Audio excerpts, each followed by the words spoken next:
La baby mama de 6ix9ine, Sarah Molina, a été interviewée par Vlad TV. Elle a dit des choses très intéressantes concernant 6ix9ine.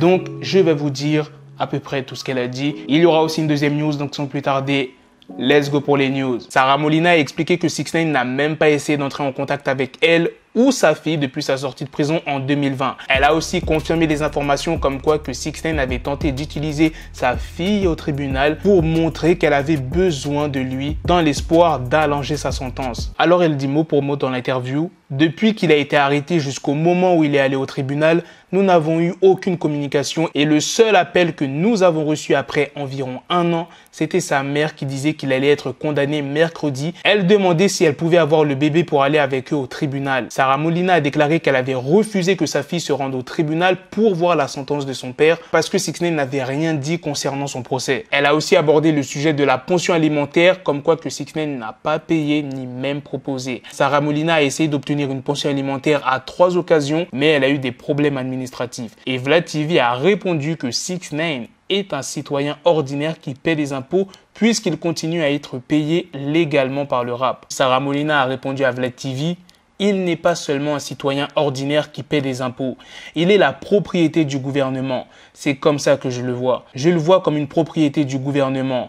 Je le vois comme quelqu'un qui sera toujours en règle, quel que soit le type d'ennui qu'il rencontre à ce stade. Donc, des choses comme la pension alimentaire et des trucs comme ça peuvent facilement se perdre dans le système à son avantage. Je ne sais pas comment ça marche. Je ne sais pas comment je peux me rendre 3 fois au bureau des pensions alimentaires pour enfants et ne rien obtenir. Franchement, s'il s'avère que c'est vrai tout ce qu'elle raconte dans cette interview, et c'est pas la première fois qu'elle le dit, elle l'a déjà dit sur les réseaux sociaux, sur son compte Instagram, que 6ix9ine ne payait aucune pension alimentaire pour sa fille, qu'il n'entrait pas en contact avec elle. Ça, c'est franchement pas cool du tout. C'est comme si 6ix9ine a abandonné sa fille. Et ce que je trouve bizarre, c'est que à chaque fois que Sarah Molina s'exprime par rapport à leur enfant, 6ix9ine, silence radio, il ne répond jamais. Par contre, pour répondre aux rappeurs, là, il a le temps. Donc, est-ce que c'est vrai? Parce que ça aurait été bien d'avoir aussi une explication de 6ix9ine. Parce qu'on ne peut pas croire à 100% ce que Sarah Molina dit. Mais si elle le dit plusieurs fois,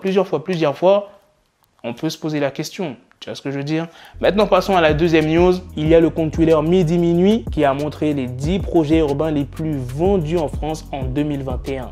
Comme tu peux le voir à la première place, on peut voir SCH avec son projet qui a fait 171 081. Damso QALF 131 931. Booba Ultra 109 000. Nino a vendu 86 839. Jul Loin du Monde 84 602. Jaja et Dinaz 82 524. Naps 80 000 et quelques, Dadju 75 954, Gims le Fléau 69 731 et pour finir Nekfeu qui a fait 69 097. Voilà les gars, c'est la fin de cette news sur les 10 projets les plus vendus en France en 2021. Dites-moi qu'est-ce que vous en pensez de ce classement, quel projet mérite d'être dans ce classement, bien évidemment qui est sorti en 2021. Dites-moi aussi ce que vous en pensez de la première news sur sa baby mama qui s'est exprimée chez Vlad TV. Sur ce, on se donne rendez-vous très prochainement pour d'autres vidéos news. Prenez soin de vous la famille. Peace.